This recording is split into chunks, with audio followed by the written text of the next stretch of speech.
আব্বু বাবা এটা এটা কি বানাইছো তুমি?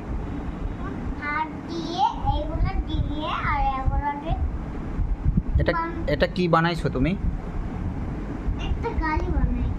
একটা গাড়ি বানাইছো। তোমার কতগুলো গাড়ি আছে? মেলাগুলো। এই কোনটা কি গাড়ি আমাকে একটু দেখাও তো। এটা এটা কি গাড়ি? হ্যাঁ, এই কালোটা কি গাড়ি? জিপ গাড়ি। হ্যাঁ, ওই কালোটা কি গাড়ি?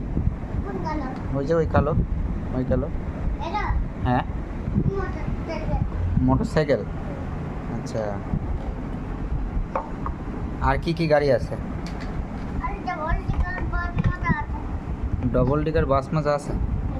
কই ডবল ডিগার বাস কই?